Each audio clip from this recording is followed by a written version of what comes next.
75% des développeurs refusent d'aller dans des entreprises qui ne sont pas structurées sur les RH. Pourquoi laisser en fait l'humain à l'improvisation ? Fonction RH, en fait, vous n'avez pas forcément de compétences. C'est facile. On ne construit pas une stratégie commerciale avec un bout de papier et un crayon. C'est pareil en fait en RH. J'en ai vu des boîtes comme ça et c'était quand même assez chaotique. On est une fonction stratégique, pas une fonction support. Qu'est-ce que ça veut dire pour toi de partir de zéro dans la fonction RH ? Bonjour à tous et à toutes, je suis ravie de vous accueillir pour un nouvel épisode de People Place. Moi c'est Maude, je suis une ancienne DRH, aujourd'hui cofondatrice du Temple RH, un centre de formation destiné aux RH. Aujourd'hui, je reçois Alexandra Jogic-Balario. Bonjour Alexandra. Bonjour Maude. Toi, tu as commencé donc ta carrière par le conseil en management chez Great Place to Work il y a maintenant plus de 15 ans avant de bifurquer vers les RH en 2012 et en 2025. Donc, tu as rejoint l'entreprise Pixid en tant que DRH. Juste raconte-moi, qu'est-ce qui t'a fait vraiment bifurquer comme ça vers le monde des RH ? Je crois finalement quelque chose d'assez classique pour des personnes qui commencent en conseil, surtout que j'étais jeune, donc c'est assez facile de donner des conseils, de regarder les meilleures pratiques, de faire des audits quanti, quali sur comment est-ce qu'on construit une entreprise fait bon travailler. Donc j'avais plusieurs clients dans des secteurs d'activité différents et un jour je me suis quand même posé des sérieuses questions sur ce que je savais et j'ai eu cette impression que plus on en sait, moins on en sait en réalité, et je me suis posé des questions sur ma légitimité aussi à finalement donner des conseils alors que j'avais jamais pratiqué. Et donc j'ai eu très envie de faire ce grand saut vers l'opérationnel et de constater que c'est beaucoup plus facile de donner des conseils que d'appliquer évidemment les pratiques, de mettre en place, de construire des entreprises fait bon travailler et de les maintenir aussi. Super. Et donc aujourd'hui, on est ensemble donc pour discuter de notre sujet qui est donc construire une fonction RH, donc un département RH de zéro. Toi, tu disais que construire la fonction RH dans ton parcours, c'était un peu le fil rouge. C'est quelque chose que tu as fait pas mal de fois. Et tu te décris même comme architecte RH sur LinkedIn. Alors, j'ai envie de te poser la question, qu'est-ce que ça veut dire pour toi de partir de zéro dans la fonction RH ? Alors c'est peut-être justement la première chose, c'est que je pense qu'on ne part jamais de zéro en fait dans une fonction RH, à moins d'être le premier employé d'une société. Le fondateur par exemple, lui commence de zéro. Voilà. Mais sinon en fait les RH se construisent dans un écosystème. L'entreprise c'est un écosystème et justement en fait on le construit avec les autres, pour les autres dans cet écosystème-là. Donc, pour moi, plus que de partir de zéro, c'est de regarder justement quel est l'existant. Quand on arrive dans une entreprise, il y a une question aussi du momentum. Est-ce qu'on arrive à la création de l'entreprise ? Est-ce qu'on arrive 2 ans après ? Quel est son développement ? Quelle est la taille de l'entreprise ? Quel est le contexte également ? Donc voilà, on ne part pas de zéro en fait. Oui, souvent il y a déjà des actions RH qui ont été prises, notamment sur le plan juridique. C'est un peu la base que l'on a quand on arrive en tant que RH. Oui. Super. Donc, je te propose de revenir ensemble donc sur les 3 étapes dont tu m'as parlé en préparant donc cet épisode. Donc, identifier le momentum, créer ses personas et puis le lancement de la fonction RH. Donc, raconte-nous, qu'est-ce que c'est pour toi le momentum ? Déjà, le mot en tant que tel. Le mot en tant que tel, en fait, ça va être le contexte dans lequel la fonction RH va se créer. C'est-à-dire que pourquoi est-ce qu'à un moment donné, on a besoin de la fonction RH. Est-ce que c'est parce que l'entreprise est dans une phase de croissance importante et a besoin de recruter ? Ce n'est pas la même chose qu'une entreprise qui va avoir un autre momentum, par exemple de restructuration, parce qu'on est en train de revoir certaines activités. Voilà. Donc ça, c'est, je pense déjà un élément qui est très important parce que le diagnostic qu'on va poser ne va pas être le même en fait, et évidemment la roadmap qui va en découler, les moyens dont on va avoir besoin ne sont pas les mêmes.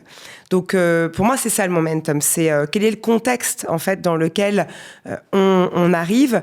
Je te disais juste avant, qu'est-ce qui est déjà en place en fait, c'est quoi l'écosystème parlant, qu'est-ce qui a déjà été bâti en RH. Tu disais souvent il y a un socle juridique, il y a souvent aussi un socle d'administration du personnel.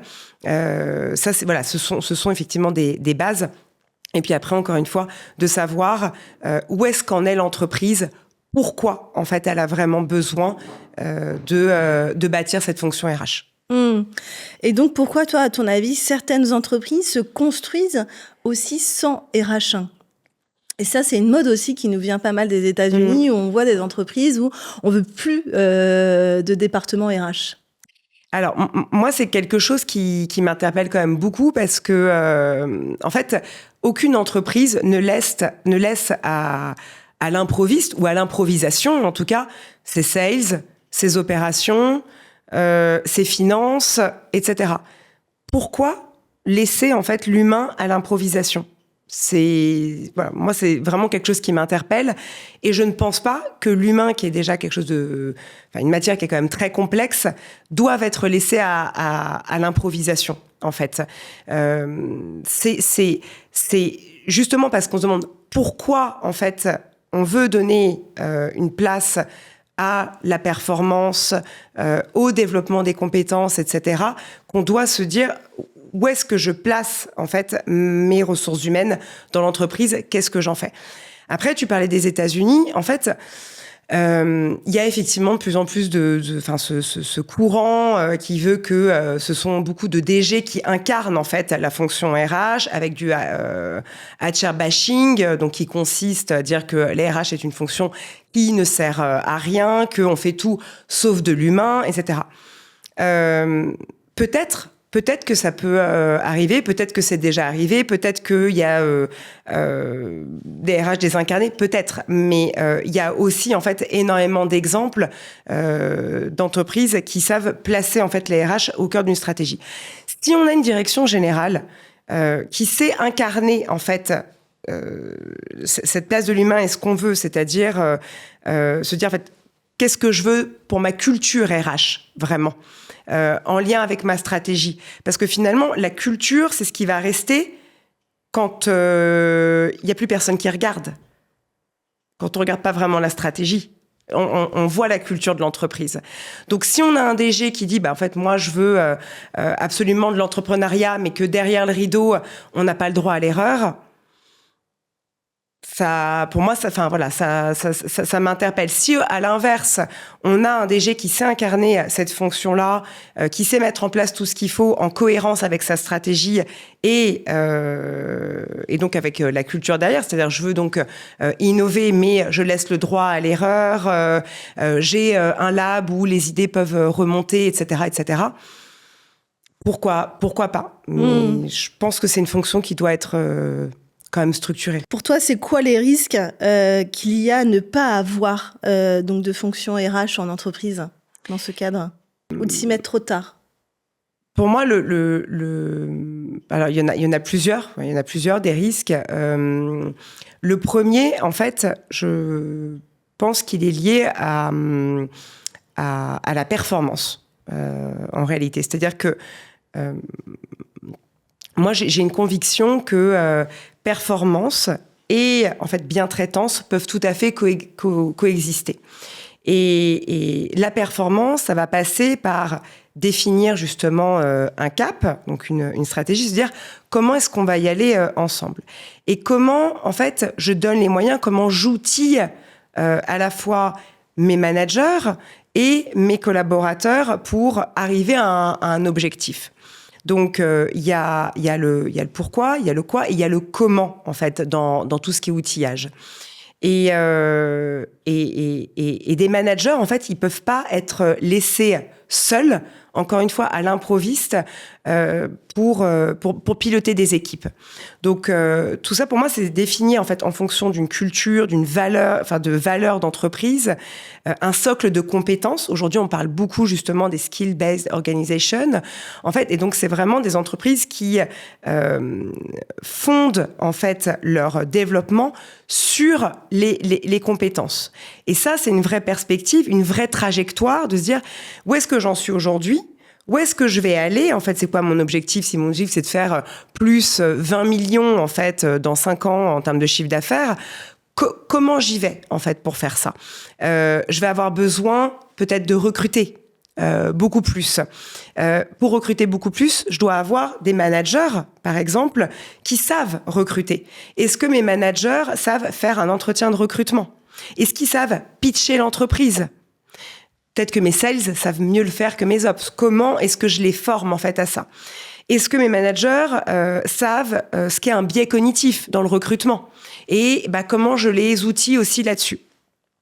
Tout ça, en fait, ça s'accompagne. Donc, il y a pour moi ce socle-là déjà. Et puis après, je te disais donc sur tous les outils, il y a également toute l'ergonomie en fait des outils. Moi, j'aime bien penser les RH comme un produit en fait aussi dans ce qu'on fait, dans ce qu'on déploie, dans ce qu'on propose en fait aussi aux salariés, dans ce qu'on va construire avec eux. Et je crois que plus on a en fait, on donne un accès facile aux outils, plus en fait ils vont les utiliser. Donc ça passe par exemple par un intranet qui a une UX, un design qui est super fluide, qui est facile, par des guides, des kits pour les managers, déclinés pour les collaborateurs qui sont pareil faciles, construits avec eux. Voilà, pour moi c'est une fonction qui se construit avec les autres.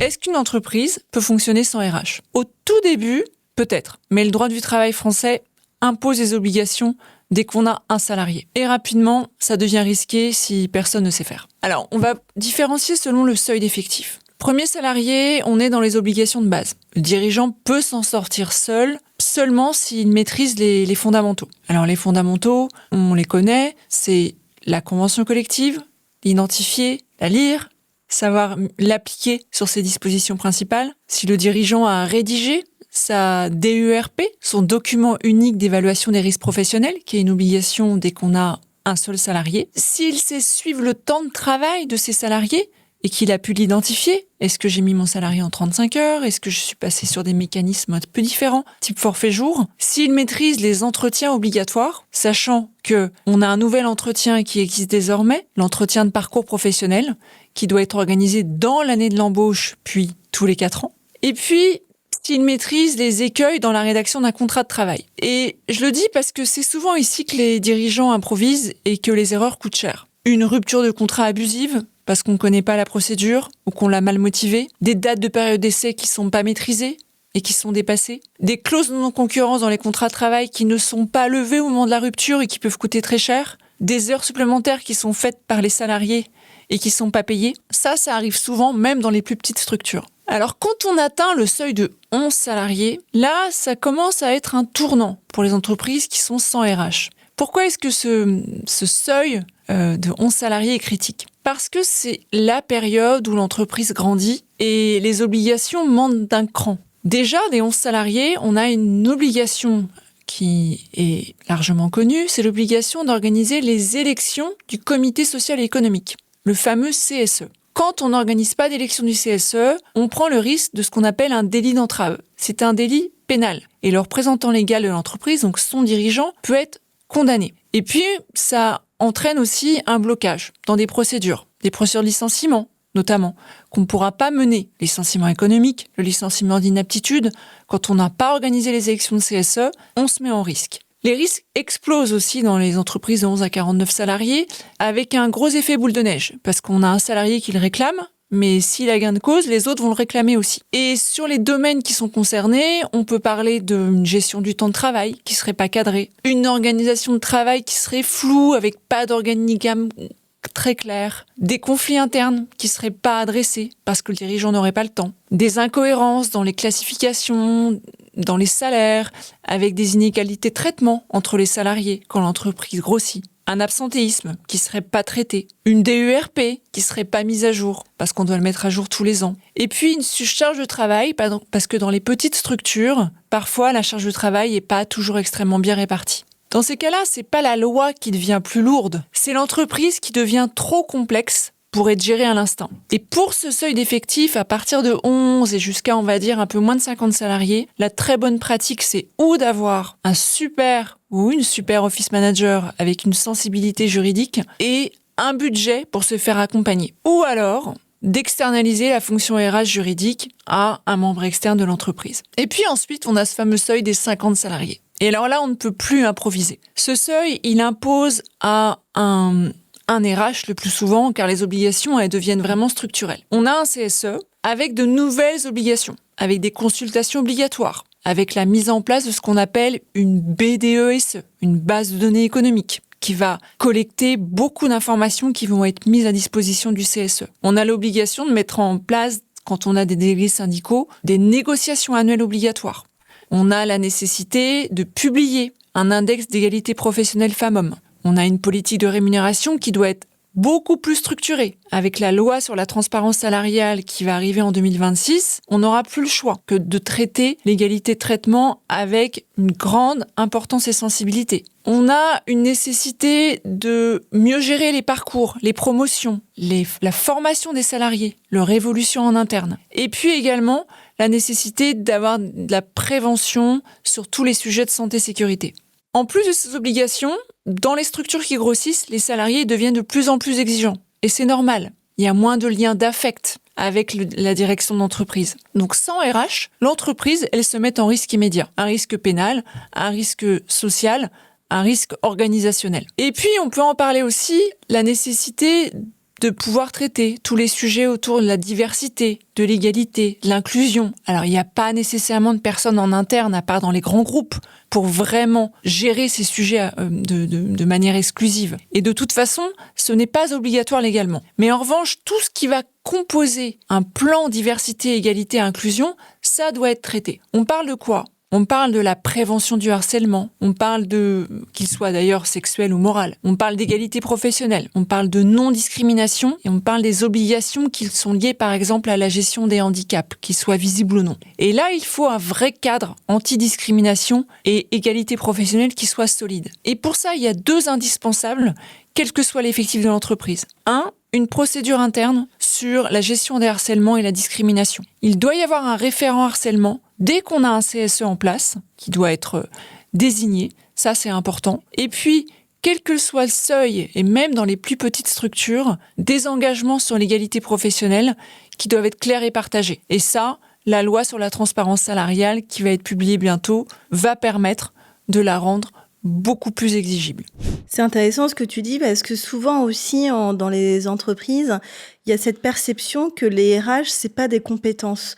Moi, en tant que manager, bah oui, je sais faire du recrutement. J'en ai fait tout le temps. Ah bah oui, bah je sais faire un entretien annuel, alors que finalement, ce sont des compétences que l'on doit apprendre.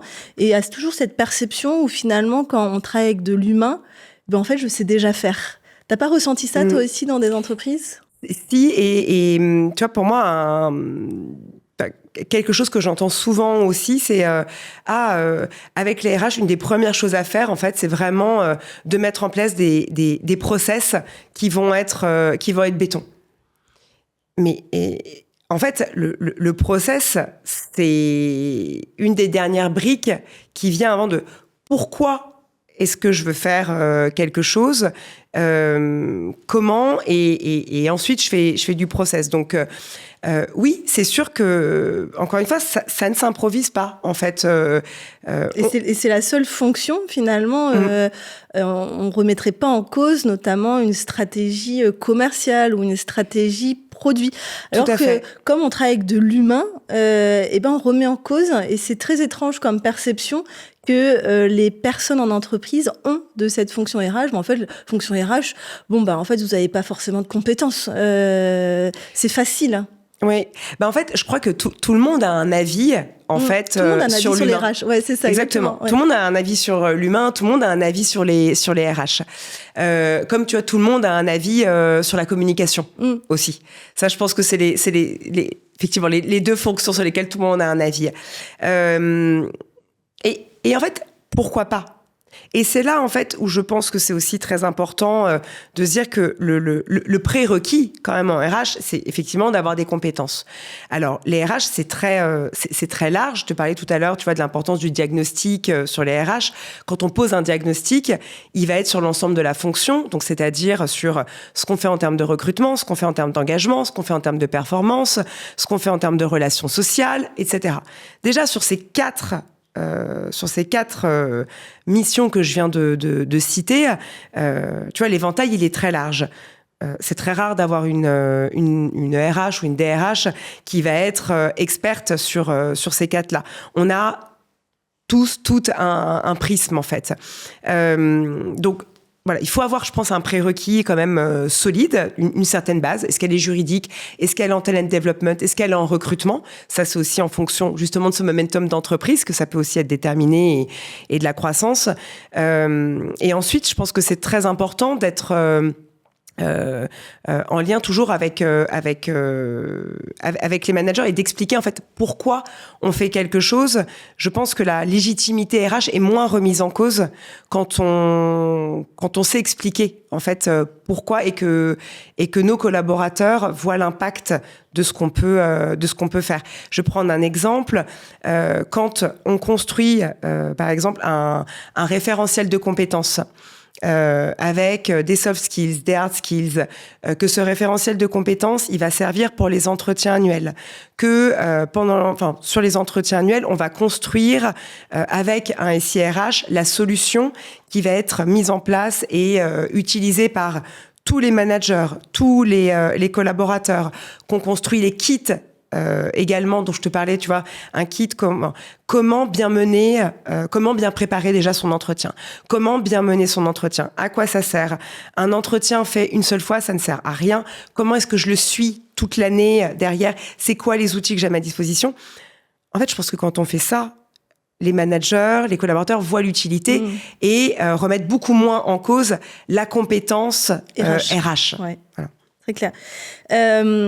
Donc pour toi, donc voilà, le momentum, donc c'est trouver un petit peu pourquoi j'ai besoin de la fonction RH, et donc à partir de quand tu recommandes d'avoir une RH? Parce que parfois, le fondateur peut se dire, bon, bah, j'ai pas encore besoin, j'ai 200 salariés, mais c'est complètement le chaos RH dans l'entreprise. Parce que le momentum de ton fondateur, c'est pas forcément toi le momentum en tant que RH personnellement. Alors 250, effectivement, ça commence à faire beaucoup sans RH. J'en ai vu des boîtes comme ça et c'était quand même assez chaotique. Ouais. Il faut souhaiter que les managers soient vraiment très bien musclés et très bien accompagnés autrement. Oui. Je pense que, on peut grandir jusqu'à une centaine de salariés sans RH, mais encore une fois, en combien de temps aussi? C'est-à-dire que une structure qui va être en hyper croissance, qui a des levées de fonds, qui a des objectifs très ambitieux, qui, du coup, tu vois, je te le disais, beaucoup recruté. Je sais pas à quel point elle a intérêt à attendre en fait d'avoir des RH. Et puis je parlais aussi du pourquoi en fait, c'est à quoi me sert ma fonction RH. Moi j'aime bien aussi lier la fonction RH à de la data. En fait, aujourd'hui, par exemple, si on prend le secteur tech, et puis même de plus en plus d'entreprises qui ne sont pas forcément elles-mêmes entreprises de tech, ont des départements tech et des recrutements à faire. Une data, c'est qu'aujourd'hui, en fait, 75% des développeurs refusent d'aller dans des entreprises qui ne sont pas structurées sur les RH. Et qu'est-ce que ça veut dire ne pas être structuré sur les RH pour des techs? C'est en fait ne pas avoir de parcours de carrière, donc ce qu'on va appeler les career paths, par exemple.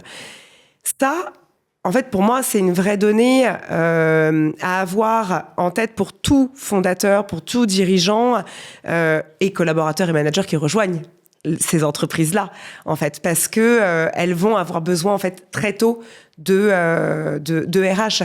Pareil, on a d'autres données qu'on connaît justement qui viennent de chez Great Place to Work ou d'autres cabinets qui les ont faites aussi. C'est-à-dire, ce sont la plupart des entreprises qui ont des RH performantes, en fait, qui les ont mis en place tôt, qui ont beaucoup de bonnes pratiques, sont des entreprises qui sont aussi plus performantes financièrement. Donc, moi, j'aurais tendance à dire le plus tôt, c'est le mieux. Ok. Pour toi, le plus tôt, c'est le mieux. Ok. Pour éviter aussi d'avoir une dette RH qui augmente. Et on peut avoir des sacrées dingueries quand on arrive dans une entreprise. Moi, par exemple, je suis arrivée dans une start-up. Je regarde un petit peu les contrats de travail et je vois, donc c'était la Syntec, que la prime de congé a été supprimée. Et donc ça, c'est quand même une dette RH... et pendant des années, donc pendant 2-3 ans, ils n'avaient pas en tout cas cette prime de vacances parce que le fondateur avait estimé que non, j'ai pas envie de la donner. Mais en fait, ça se passe pas comme ça. Ah oui, alors oui, et effectivement, ça c'est des partis pris. Oui, après, c'est des partis pris. C'est un peu cow-boy aussi. C'est un peu cow-boy. C'est un peu cow-boy. T'as le côté un peu légal qui, non, en fait, et donc tu te retrouves toi en tant que RH, à rattraper cette dette qui s'accumule au fur et à mesure. Ouais. Oui. Alors effectivement, cette dette, elle est assez intéressante à plusieurs égards. C'est-à-dire qu'en fait, il y a la dette juridique, sociale, et ça aussi, je pense que c'est également un prérequis quand même en RH, c'est que on peut construire tout ce qu'on veut en termes de qualité de vie au travail, etc. C'est déjà le socle. Qui est de payer correctement les gens en temps et en heure, qu'ils aient leur ticket restaurant et qu'ils puissent partir en congé et avoir un outil correct, n'est pas fait. Je crois que ça sert à rien de bâtir autre chose, en fait. Ça, c'est quand même la base. Donc, quand les gens derrière se sentent à un moment donné floutés, parce qu'il y a forcément quelqu'un qui va s'en apercevoir, je pense que ça abîme beaucoup, en fait, le socle de confiance qu'il y a. Et ça, c'est difficilement quand même réparable. En tout cas, c'est dommageable. Donc, avoir un département RH, c'est aussi, effectivement... Alors, je pense que pour une direction, avoir aussi une certaine... maturité, en fait, pour l'avoir. Parce que là, tu dis à un dirigeant qui prend ce parti pris... de retirer un droit, en fait, à ses salariés. Donc, c'est quand même assez interpellant. Sans avis juridique, il a juste supprimé le paragraphe du contrat de travail. Oui, donc c'est embêtant. Enfin, il la versait quand même ou... Pas du tout. Non, non plus. Ça va avec, en fait, voilà.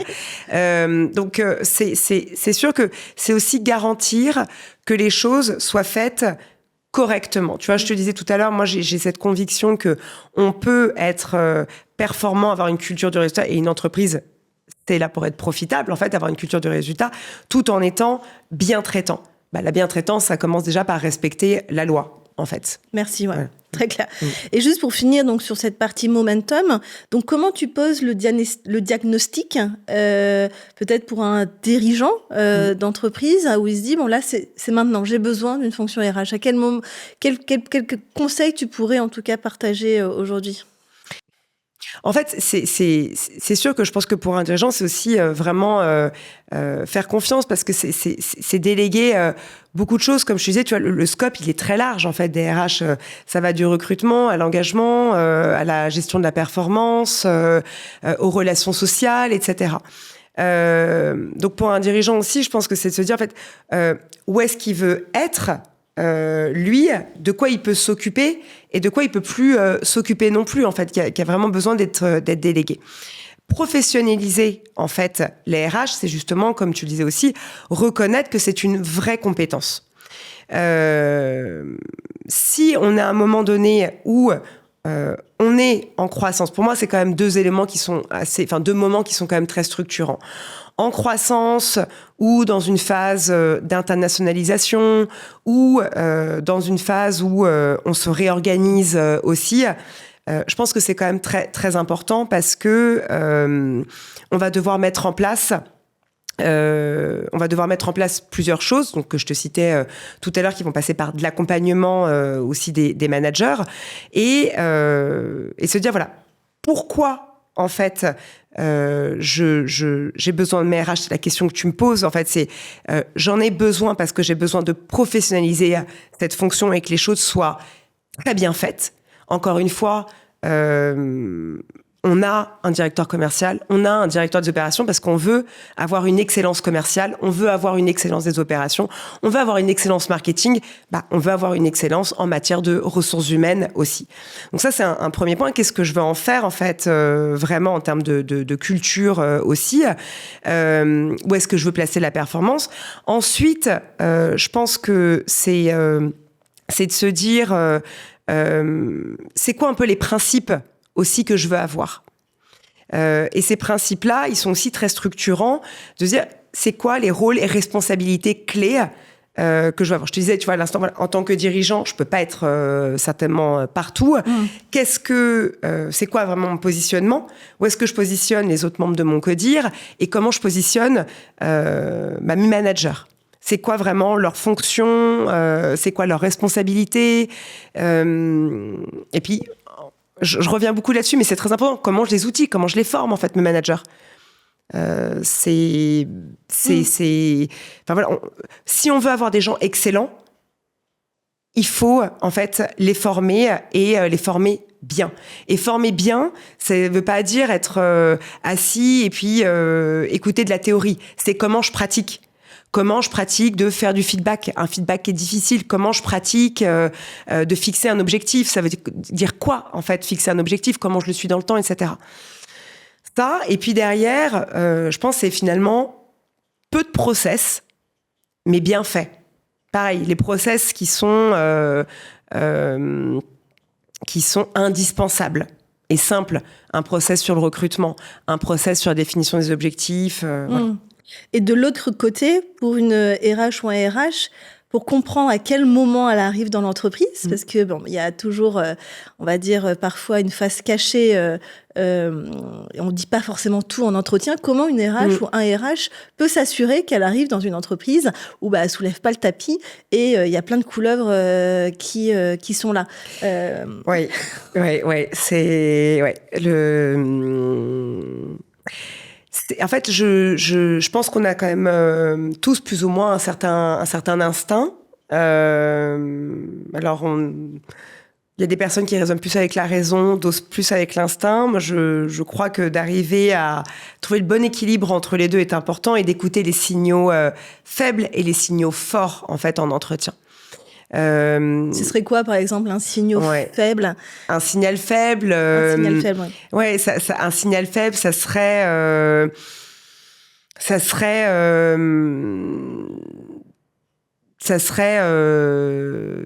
pareil. Je prends le temps parce que je pense qu'il peut y en avoir plusieurs, mais ça peut être déjà un entretien qui dure très peu de temps. En fait, qui dure très peu de temps, un DG qui dit que on l'a un peu obligé à faire ça, en fait, mais que il s'en serait bien passé. Ouais. Voilà, il ne croit pas.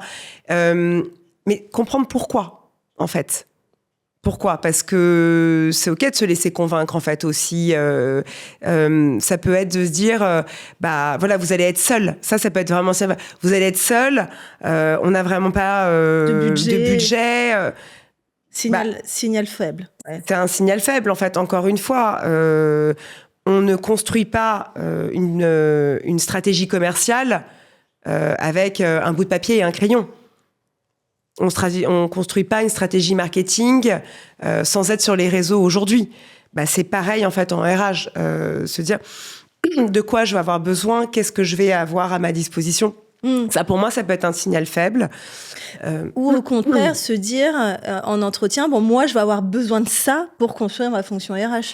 Et donc, d'être déjà peut-être aussi dans la proactivité. Et après, ça passe pas. Mais voilà, moi, je vais avoir besoin d'un budget, je vais avoir d'outils. Est-ce que vous êtes OK avec ça? Oui, tout à fait. En fait, je pense que déjà, multiplier aussi les entretiens avec plusieurs membres d'un comité de direction, je pense que c'est important parce que ça reste quand même un organe de décision dans l'entreprise. Alors, même s'il n'y a pas d'organe de direction, ça va être par exemple avec les fondateurs ou avec plusieurs managers, parce que j'ai tout à l'heure, en fait, la fonction RH, elle ne se construit jamais de zéro, en fait. Elle se construit depuis un existant. Et quel est mon existant? Quel est le niveau de maturité, justement, RH de l'entreprise? Quels vont être mes alliés, quels sont ceux qui sont très en demande. Il y a toujours des gens qui sont très en demande des RH. Donc, sur qui je vais pouvoir m'appuyer, en fait. Et donc, en entretien déjà d'embauche, on doit demander, en fait, de rencontrer les différents protagonistes de l'entreprise pour se faire une idée de la place de la RH. Exactement. Et après, tu parlais aussi, en fait, aussi un peu de la méthodologie, en fait, qu'on va avoir dans ces premiers mois. Tu vois, on dit souvent que les 90 premiers jours sont déterminants dans une prise de fonction.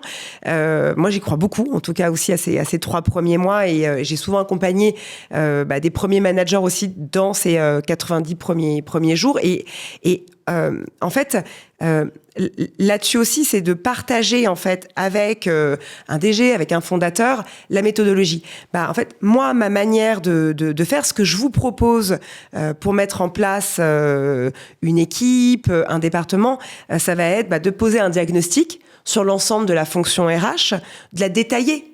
En fait, cette fonction RH, là aussi, de voir est-ce que ça résonne. Non, nous on veut tout ce qui nous intéresse. En fait, c'est juste les process. Non, en fait, ça va juste être le recrutement. Non, la formation, là, c'est pas la peine. Signal faible. Signal faible. Signal faible. Très clair. Merci pour ce partage et on va passer donc à la deuxième étape pour toi qui est important. Donc tu m'as parlé de persona. Pourquoi c'est la deuxième étape quand on a envie, en tout cas quand on commence en tout cas une fonction RH dans une entreprise qui a peu ou pas de département? Alors, c'est important, ces personas, parce que, en fait, ça revient à l'écosystème, encore une fois, en fait, pour lequel on bâtit, en fait, on construit la fonction RH. L'entreprise, mettons une entreprise de 100 salariés, elle va être différente, par exemple, dans un contexte industriel que dans un contexte tech ou encore dans un contexte de retail. Donc, en fait, quelle est ma population? Mes personas, c'est quelle est ma population vraiment à laquelle je vais m'adresser? Est-ce que j'ai plus de femmes que d'hommes? Est-ce que j'ai, par exemple, une tranche d'âge qui est plus représentée? C'est-à-dire, est-ce que, par exemple, j'ai la majorité de mes salariés qui sont entre 25 et puis 30 ans? Je ne vais évidemment pas construire les mêmes choses si j'ai des salariés qui ont entre 30 et 35 ans en termes de politique RH que pour des salariés qui vont avoir une moyenne d'âge de 50 ans. Je vais prendre un exemple, une entreprise où je suis passée, la moyenne d'âge, et là je vais lier les personas à la data, en fait, RH, c'est de s'appuyer dès qu'on arrive aussi sur quelques indicateurs, justement, c'est quoi en fait mes indices démographiques RH, donc ceux que je viens de citer, c'est quoi aussi le turnover, c'est quoi le taux d'absentéisme, etc. Ça va être très important. Et mes personas, donc je te disais, je citais une entreprise où je suis allée, la moyenne d'âge, elle se situait en fait entre 35 et 40 ans. Et on avait ou des collaborateurs qui étaient en phase de devenir jeunes parents ou qui avaient un premier enfant. Ça, en termes de politique RH, c'est très intéressant en fait de se dire, on va avoir des collaborateurs et on avait aussi des objectifs assez ambitieux, une culture de la performance importante. Qu'est-ce que je peux mettre en place dans une entreprise qui, plus est, était rentable pour mes salariés? Je vais pouvoir mettre en place, par exemple, des places en crèche d'entreprise. Alors, je ne vais pas le faire si j'ai une moyenne d'âge de 55 ans. Je vais pouvoir faire d'autres choses. D'autres actions, ouais, très clair. Et donc, donc en fait, toi, ce que tu nous partages, c'est de se dire, il faut que je comprenne qui est ma population. Oui. Parce que aussi, tu peux, donc tu as pris la tranche d'âge, mais moi, j'aime bien aussi ce sujet-là qui est aussi à des personnes qui sont plus ou moins à l'aise avec le digital. Par exemple, une population, et sans faire attention de stéréotypes, et je vais faire très attention à ce que je dis, mais c'est parfois, tu as des personnes, un SIRH, ils peuvent pas y aller parce qu'ils n'ont pas forcément d'outils digitaux à la maison, ou ils ont de mauvaise compréhension. Et donc, peut-être, je vais être vigilante en disant, attention, si je fais une transformation sur des outils digitaux, il faut que je m'assure que ma population est prête à accueillir la digitalisation, notamment de la fiche de paye, etc. Oui, bien sûr. En fait, c'est vrai que tu as la digitalisation, tu as tout le sujet de l'IA, aujourd'hui. Ouais. Et c'est pour ça que le diagnostic, il doit être posé, en fait, de manière très large, en fait, pour aussi voir d'un point de vue culture d'entreprise, et puis... sur tous ces sujets de transformation, en fait, quelle est l'acculturation qui peut y avoir? Parce que oui, ça va être très important, et on en revient à l'importance de l'accompagnement, en fait, des RH, de pouvoir mettre en place ce qu'il faut. Donc c'est du temps, pour l'entreprise, des outils, et pas pour nous parfois en tant que RH. Ouais. Exactement, c'est pour l'entreprise, parce que on est une fonction stratégique, pas une fonction support. Ça, c'est très important. Et dans un contexte de digitalisation, dans un contexte d'IA, par exemple, on le voit, il y a de plus en plus de RH, de DRH, qui sont motrices dans l'entreprise pour mettre en place, en fait, les cas d'usage IA, et de se dire, pour chaque métier, quels sont justement les 3, 4, 5 cas d'usage dont vont avoir besoin mes sales, dont vont avoir besoin les marketeurs, etc. Quels outils on prend en IA, les arbitrages qu'on va faire, et puis comment est-ce qu'on les aide à prompter, par exemple. C'est pareil, ça ne s'improvise pas. En fait, tout le monde ne sait pas prompter. Et comment, en tant que RH, je vais m'appuyer dans l'entreprise sur... On a forcément des champions dans l'entreprise, toujours des champions de quelque chose. On a forcément des champions du prompt. Comment est-ce que je les prends, en fait, avec moi pour bâtir cet accompagnement dont on va avoir besoin? Et au contraire, si c'est pas le moment dans l'entreprise, parce que la culture d'entreprise n'est même pas encore sur la digitalisation, c'est aussi savoir prendre du temps et pas imposer peut-être l'IA, alors que la boîte n'y est même pas encore sur les sujets d'automatisation notamment, etc. Et que peut-être, entre guillemets, je sais pas, je vais aller loin dans ma réflexion, elle en a même pas besoin pour faire son travail. Alors, elle est challengeante, ta question, je trouve. Ah ouais. En fait, c'est des questions, tu vois, que je me pose, où je me dis, est-ce que finalement... par exemple, je sais pas moi, si on prend une TPE-PME en menuiserie qui a 50 salariés, est-ce qu'elle va vraiment avoir besoin de l'IA? Et donc, d'où l'importance, parfois, nous, d'être hyper vigilants aussi sur cette transformation, ou est-ce que j'ai vraiment besoin de bousculer là tout un statu quo qui est déjà bien intégré, avec peut-être un outil qui va pas avoir plus d'effet que ça? Tu vois. Complètement. Et c'est drôle, tu vois, parce que tu prends donc la menuiserie. Et quand je t'entendais au début poser ta question, je pensais à une boulangerie. Ah ouais, okay. Donc effectivement, c'est sûr que, en fait, les RH se bâtissent en fonction d'un contexte. Et c'est ça, en fait, qui est hyper important. Ouais. Exactement. Ouais. Donc oui, l'exemple de la menuiserie, de tout ce qui va être manuel, ne mettons pas des choses là où on n'a pas besoin. En fait, moi j'aime bien me dire toujours, en anglais on dit keep it simple. En fait, faut faire simple. Faut faire simple, et puis se poser la question, quel impact en fait je veux avoir dans ce que je fais dans les RH, et quel impact ça a pour les autres. C'est sûr que, en revanche, là où ça peut être intéressant, c'est-à-dire, est-ce que aujourd'hui il existe, tu prends la menuiserie ou je prends la boulangerie, est-ce que il existe plutôt du côté B2C, en fait, ou B2B, c'est-à-dire en termes de démarche commerciale ou pour mes clients, des outils qui vont me permettre de mieux me faire connaître, des choses comme ça. Je trouve que les RH peuvent aussi avoir un rôle à jouer, en fait, de veille. Tout à fait, voilà. De veille de ce qui se fait, de prise de conscience, en fait. D'être moteur, en effet, sur ces sujets. Sur ces sujets d'innovation, de transformation, oui. Parfait. Donc voilà. Donc on l'a dit, c'est important donc de lier la fonction RH et cette culture RH sur le contexte de l'entreprise. Comprendre ses personas pour pouvoir faire une politique qui va correspondre en fait aux besoins de l'entreprise. Et donc après, comment ça se passe pour toi?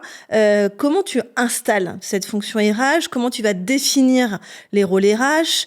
Notamment aussi auprès des managers. C'est quoi un peu là pour toi les 2-3 points qui sont importants, qui à toi, mais bon, toi tu vas pas t'occuper de tout.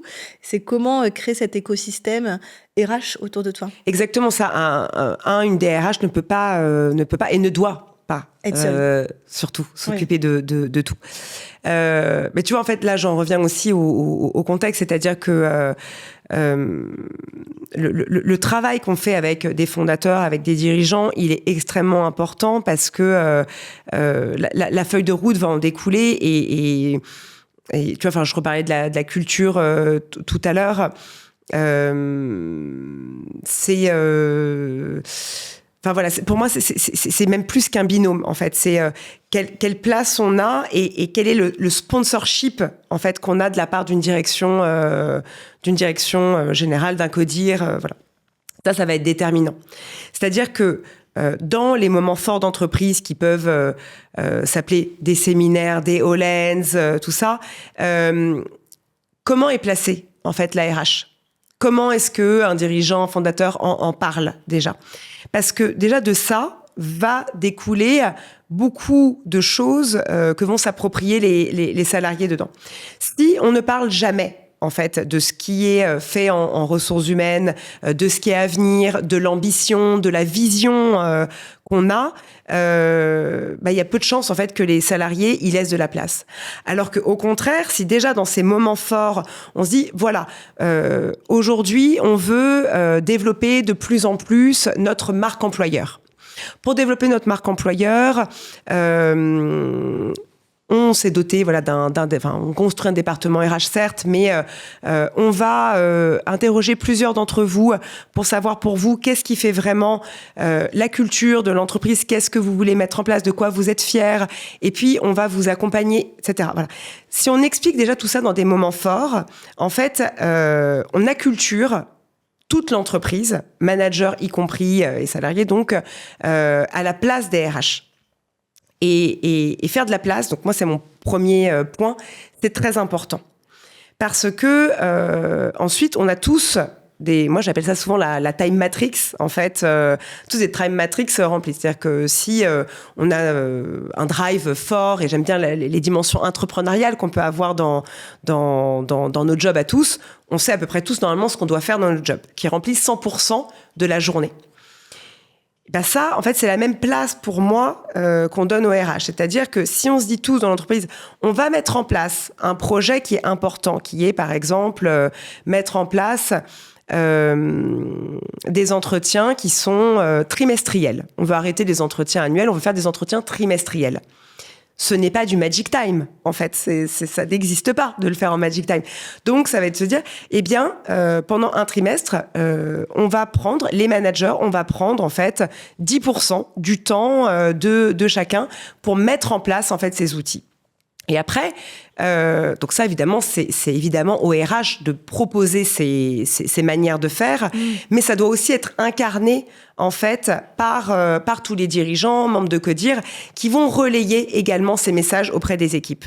Parce que, et c'est là où l'écosystème est très important, en fait, si on a un membre, par exemple, d'une direction qui va aller dire « non, attendez, moi, les gars, vous êtes gentils, mais en fait, les entretiens annuels, moi, j'ai pas, en fait, 10 heures, 1 heure fois mes 10 collaborateurs, 10 heures, puis les mecs, j'ai pas envie que vous y passiez plus de 15 minutes. » En fait, ils ne vont pas le faire, puisque leur boss leur a dit de pas le faire. Donc, en fait, être en harmonie est un prérequis, déjà, avec l'ensemble des dirigeants. Et puis, ensuite, dégager du temps, se dire que ça prend du temps, le prendre, ce temps-là, et à mon sens, un second prérequis. Je vais me faire un peu l'avocate du diable. Est-ce que tu es prête? Je sais pas. Et en fait, de dire, oui, ça c'est dans le monde idéal, mais on sait que potentiellement, on n'a pas de chiffres, mais quand même beaucoup d'entreprises en France ont une vision RH très étriquée, très limitée. Et donc, finalement, peut-être que toi, en tant que RH, t'as peut-être fait attention, mais quand tu arrives, c'est pas forcément ce que tu attendais. C'est compliqué d'asseoir cette culture RH, cette fonction RH. Et finalement, comment toi tu te positionnes? Parce que on a tous des contraintes financières, on a tous des contraintes de factures, de prêts à rembourser, d'enfants. Et à un moment, dans ta vie, c'est quand même aujourd'hui compliqué de trouver des entreprises avec des fondateurs ou des dirigeants qui ont une fonction RH positive, entre guillemets. Je pense qu'il y a encore beaucoup, et c'est dommage, on n'a pas de chiffres, mais il y a quand même beaucoup encore à faire, et ça doit venir de nous, des RH, de construire cette fonction stratégique. Mais comment arriver donc à positionner ce département RH, cette fonction RH, au cœur des politiques d'entreprise, quand tu as potentiellement des réticences, tu as potentiellement un CEO qui n'a pas le temps forcément pour cette fonction RH.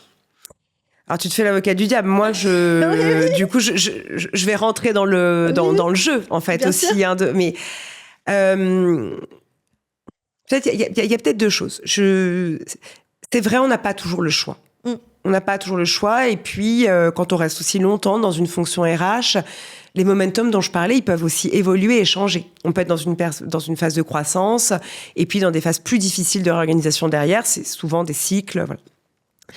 Je crois que c'est aussi important de savoir en fait ce pourquoi on est fait. C'est très important. Je disais tout à l'heure, on a déjà tous plus ou moins des compétences qui peuvent être juridiques ou de développement, etc., ou de recrutement. Pareil, on est tous plus ou moins faits en fait pour certaines choses et je crois qu'on sait ce qu'on est capable de supporter aussi. Moi, je pense que j'ai eu beaucoup de chance, en fait. Là où je suis allée, j'ai toujours eu des dirigeants qui étaient convaincus que c'était des fonctions, même si parfois ils les ont mises en place tard, en fait, qui étaient convaincus que, déjà, quand on fait les choses, on les fait bien, ou alors on les fait pas. Et ça, c'est une chance. Mais oui, elles existent, ces entreprises-là. Et donc, je pense qu'en tant que RH, voilà, c'est déjà important de savoir est-ce qu'on est OK, en fait, pour faire les choses avec des micro-budgets? Est-ce qu'on sait faire? Il y a des personnes qui sont très compétentes et qui savent faire des choses avec des petits budgets. Il y en a d'autres qui ne sauront pas faire, en fait. Je pense que c'est déjà important d'être au clair sur ses propres compétences. Ouais, ses propres limites, en fait. Ouais. Exactement. Et puis, c'est vrai, est-ce qu'on est plutôt un bon développeur? Est-ce qu'on est plutôt quelqu'un qui est très bon pour structurer, pour mettre des process en place? Elles existent. Je veux dire, toutes ces entreprises où il fait très bon travailler, elles existent. Les autres aussi. Mais si déjà on a le choix, moi, je recommanderais quand même de pouvoir choisir des entreprises où c'est stratégique. Parce qu'à un moment donné, construire sans avoir de moyens, sans avoir d'outils, sans avoir de conviction non plus, en fait, de dirigeants, on va pas très loin, en fait, comme ça. Donc, faut quand même avoir un peu de résonance derrière. Puis, enfin, encore une fois, on met en place des choses pour les sales. Moi, je le disais tout à l'heure et je le redis, allez chercher de la data. En fait, il y en a de la data qui dit que des entreprises qui ont mis des politiques RH depuis longtemps et telles actions sont plus performantes financièrement. Il y a des data qui disent que, je t'en donnais tout à l'heure sur les techs, enfin voilà, que si on met en place des politiques engageantes en termes d'accompagnement parentalité, des choses comme ça, on a une meilleure rétention. Ça, ce sont des indicateurs auxquels je connais aucun dirigeant qui est pas sensible à ça. en fait. Ouais, Donc, il faut essayer d'objectiver, de factualiser le plus possible ce qu'on veut mettre en place. Pourquoi, en fait, on le fait. Avec des données, mais il y a toujours quand même cette différence entre Paris et la province quand même, où peut-être que les entreprises qui sont en Île-de-France sont quand même très, on va dire, avancées sur ces sujets-là, mais peut-être que, tu vois, comme on en a parlé, la petite PME de 50 salariés ou 100 salariés dans la province de Grenoble voit encore peut-être une fonction RH très bureaucratique. Et donc finalement, le changement vient de l'individu RH. Comme tu le dis, de mettre ses limites, d'être force de proposition sur peut-être des innovations à mettre en place, et que finalement, c'est à nous, voilà, hommes et femmes RH, qui devons créer et parfois aller négocier, faire preuve en tout cas de comme tu l'as dit, avec des chiffres, et d'aller au front, quoi, tout simplement, avec sa direction. Oui, alors ce qui est sûr, c'est que c'est un métier de conviction. Ça c'est assez clair. Et tu vois, sur l'exemple d'une PME à Grenoble de 50 salariés, alors encore une fois, si tout dépend du secteur d'activité, mais dans le diagnostic qui est posé, il y a forcément des pain points, enfin des douleurs que le dirigeant a. Exactement. Et en fait, comment est-ce qu'en tant que RH, je peux me positionner pour aider en fait mon dirigeant? Il y a forcément un manager ou un chef d'atelier en fait aussi qui a des difficultés. Comment je peux apporter une solution? Ça peut être,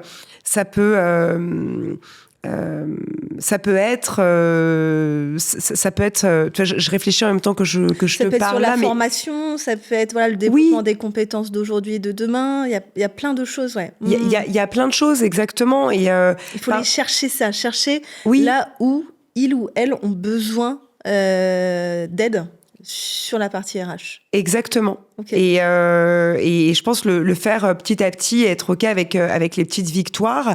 Et après, moi, je pense qu'un bon dosage RH, c'est peut-être 30-40% de stratégie et le reste d'opérationnel. Donc, ça veut quand même dire qu'on est assez terrain. En fait, on peut pas être hors sol. Le RH, c'est pas hors sol, ça se construit encore une fois avec les autres. Donc oui, repérer ses points de douleur et arriver comme porteur de solutions. Ouais.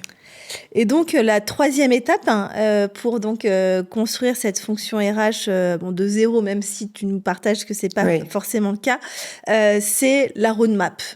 Donc, en français, ce serait quoi? La gestion de projet RH, en fait. Ouais, gestion de projet RH, feuille de route. Feuille de route RH.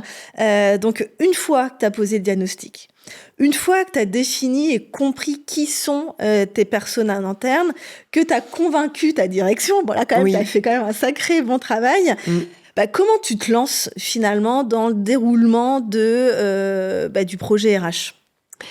Alors pareil, cette roadmap, en fait, elle doit être également partagée. Donc la roadmap, elle peut se construire en fait sur la base du diagnostic. Et quand on partage le diagnostic, et ça, moi, je pense que c'est un point qui est très important. Évidemment, tu disais donc à partager avec un codir, ça peut être partagé aussi avec les managers. C'est se dire où est-ce qu'on met les priorités. Elles sont, moi, genre mes convictions RH qui sont peut-être pas les mêmes que d'autres. Et puis il y a évidemment et surtout, en fait, les objectifs business. Donc, si je veux, par exemple, lancer un nouveau produit. Est-ce que mes collaborateurs sont formés déjà pour connaître ce nouveau produit? Est-ce qu'ils savent le vendre, etc., etc. Bref. Donc, cette roadmap, encore une fois, elle est partagée déjà. Et elle est posée sur la base du diagnostic aussi. Et donc, premier point, voilà, c'est de prioriser les actions. Qu'est-ce qui va être prioritaire en fonction des objectifs business qu'on a? Une fois qu'on a posé ce qui est prioritaire, c'est-à-dire dans quelle temporalité on le fait. On a souvent besoin de plus de temps que ce qu'on a évalué, et ça, je crois que c'est aussi important de le prendre en considération.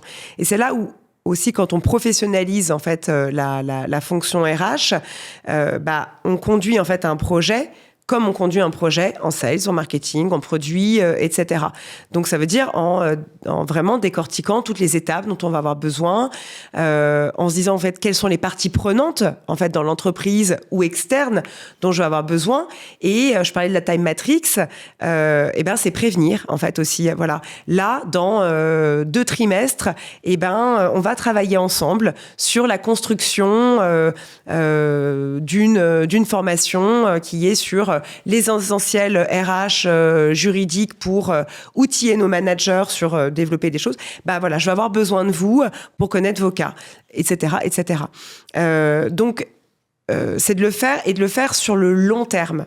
En fait, moi, je recommande de la faire à 18-24 mois, cette roadmap RH, et de la décliner à moyen et court terme ensuite. Donc, c'est-à-dire, pour toi, moyen terme, c'est 6 mois, court terme, c'est quoi? C'est 1 mois? Oui, 3 mois, c'est ça. 3 mois, okay. 3 mois court terme, 6-9 mois moyen terme, et le reste plus à long terme. Donc, finalement, tu as une vision RH à 2 ans. Exactement. Okay. Mais encore une fois, là, cette vision RH, que grâce à un moment d'entreprise qui, tu le disais, il faut aussi avoir un peu de chance, en fait. C'est pas le cas partout. Et donc, on a le droit aussi de choisir où est-ce qu'on va en tant que RH. Donc, on l'a aussi, voilà, grâce à une équipe de fondateurs, de dirigeants qui laissent cette place-là également, cette vision RH, oui. Ok, très clair. Et donc, quand je t'entends parler, ça me fait vraiment beaucoup penser, moi qui ai navigué dans des environnements très tech et deep tech, vraiment aux itérations, au user research, etc. Donc, toi, tu considères vraiment aujourd'hui cette partie projet, la gérer comme on gère un produit, entre guillemets. Sauf que c'est pas un produit, mais c'est un service et c'est le service RH. Oui. Exactement. Mais ce service RH, il peut se traduire parfois par quelques produits. Parce que quand je vais choisir un SIRH, tout à fait. En fait, c'est très important. On a notre cahier des charges RH. Mais mes managers, ils en ont aussi un de cahier des charges. Je pense que moi, mon référentiel, par exemple, quand avec l'équipe, on veut mettre en place des outils RH, c'est nos applications qu'on a sur le téléphone. Je crois qu'on est tous d'accord pour se dire qu'en fait, une application, ce qu'on veut, c'est qu'elle soit ergonomique, qu'elle soit simple et qu'elle soit esthétique. Si elle a ces 3 critères-là, il y a de fortes chances que la première fois qu'on l'a utilisée, on la réutilise. Si en revanche, elle n'a pas ces critères-là, et puis alors en plus, n'en parlons pas, elle bug, on n'y reviendra pas. Mais pour moi, c'est la même chose en RH, en fait. Si quand je vais sur mon SIRH, ça bug, ça plante, c'est moche, je comprends rien, je dois faire 8 clics, mais c'est pas possible, en fait, c'est pas possible. Donc ça, pour moi, c'est la première chose, c'est dans ce qu'on met à disposition, on doit, en fait, être hyper exigeant. Ça doit être, encore une fois, comme nos applicatifs qu'on utilise dans la vie de tous les jours. Si on veut que les RH soient utilisés de manière naturelle, fluide et simple, il faut construire des choses qui fassent écho. Et en ça fait, va à ça. Pour les outils, mais aussi pour l'expérience RH qu'on va apporter aux collaborateurs. Si Exactement. Un collaborateur, on met 72 heures à répondre sur une question peut-être autour de sa fiche de paie, c'est pas OK non plus. Et exactement. Et tu vois, ça aussi, tu parlais donc des services, c'est pas forcément le produit. Qu'est-ce qu'on peut mettre en place, tu vois ? Il y a des choses qui sont assez faciles et surtout aujourd'hui, en RH, on a le droit d'utiliser de l'IA. On peut faire des fiches techniques, didactiques, en fait. Comment bien lire ma fiche de paye et demander une fiche technique qui tienne sur une page. Avec quelques visuels pour expliquer les congés payés, ça sert à quoi en fait, comment faire un feedback constructif quand j'ai quelque chose de difficile à dire à un de mes salariés.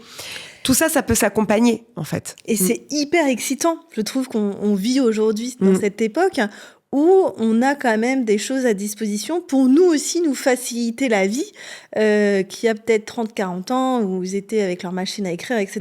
Donc c'est vrai qu'on est dans un temps où on a, nous, une capacité et on doit prendre cette capacité à faciliter les choses et nous à nous faire gagner du temps et puis de l'énergie et puis travailler sur notre santé mentale, santé physique. Ouais. Oui, et exactement. Tu vois, j'étais au salon à Chertech il y a quelques temps. Je crois que voilà, tu étais aussi. Et c'était le titre d'une des conférences. En fait, c'était justement RH augmenté ou RH automatisé. Bah, en fait, je pense que tous les outils qu'on a aujourd'hui nous permettent d'être vraiment augmentés. Et de permettre ça en fait à l'entreprise, c'est-à-dire d'avoir une meilleure version encore plus exigeante, plus esthétique, plus facile, plus simple en fait d'utilisation. Et c'est comme ça que entre guillemets on va redorer nos lettres de noblesse, parce qu'il y a beaucoup de HR batching aussi auprès des salariés, c'est assez fulgurant. On est là que pour virer, on est là pour faire les contrats, et on voit pas finalement cet aspect très stratégique.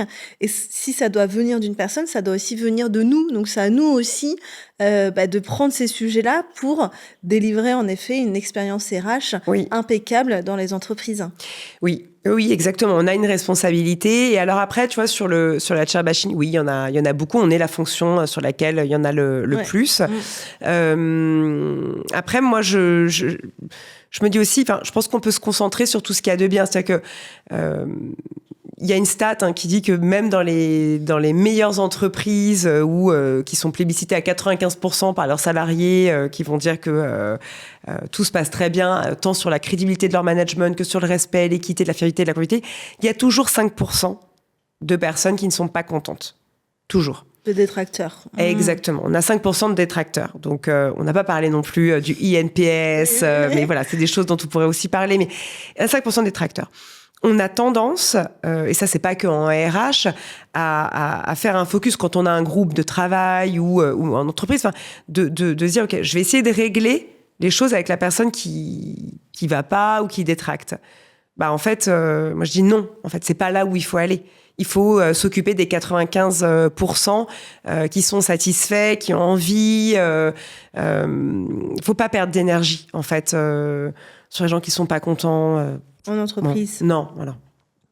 Écoute, on arrive progressivement donc à la fin de cet épisode.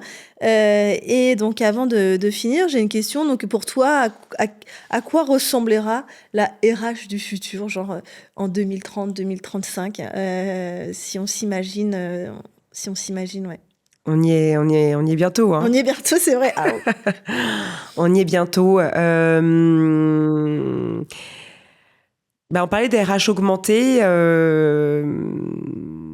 et en même temps, tu vois, tu disais qu'il y a aussi encore beaucoup de secteurs d'entreprises, voilà, manuels, artisanaux, qui n'ont pas besoin de ça. Moi, j'aime à croire qu'on restera un métier de bon sens, et qui apporte en fait de la valeur à la fois pour l'entreprise, parce qu'encore une fois, une entreprise elle est là pour être profitable, créer de la valeur, donc ça veut dire être performante, faire des résultats, et puis de l'autre côté, avoir un vrai impact dans la vie en fait des managers, dans la vie des salariés. Qu'est-ce que une politique mise en place a pu faire pour eux? Ça peut être parfois des dispositifs d'écoute quand les salariés en place. Je citerai pas de marque, mais il existe aussi des choses aujourd'hui. Je pense que c'est une réalité. On est tous, quand on arrive le matin, chargés à 50% de nos vies personnelles. On essaye tous, quand on est pro, de le déposer, en fait, ce 50%, et on doit le déposer. En revanche, l'entreprise doit l'accepter, en fait, on a tous cette charge à 50%. Donc, qu'est-ce que l'entreprise fait pour avoir un impact favorable, bien traitant? Tu vois, on parle beaucoup de bienveillance. Moi, je préfère la bientraitance parce que pour moi, c'est la différence entre l'intention et la différence entre l'action. Donc, moi, j'aimerais une entreprise du futur, RH. J'aime bien ce mot. Bientraitante, exactement. Qu'est-ce qu'on a pu faire? Et la bientraitance, ça passe avant tout, en fait, par, je pense, outiller déjà des managers, outiller des collaborateurs pour savoir faire face à des situations. J'ai envie de m'exprimer comment je le fais. C'est pas facile pour tout le monde, en fait, de dire les choses, de bien les dire, qu'elles soient reçues de l'autre côté. Donc, ça passe parfois par des choses très simples. qui sont la base de la bientraitance aussi. Voilà. Ce sera le mot de la fin. J'aime beaucoup cette notion que tu apportes. Écoute, merci d'être venu comme ça en last minute nous partager ton expérience sur People Place. Merci Maud. Et je te dis à très vite. À très vite.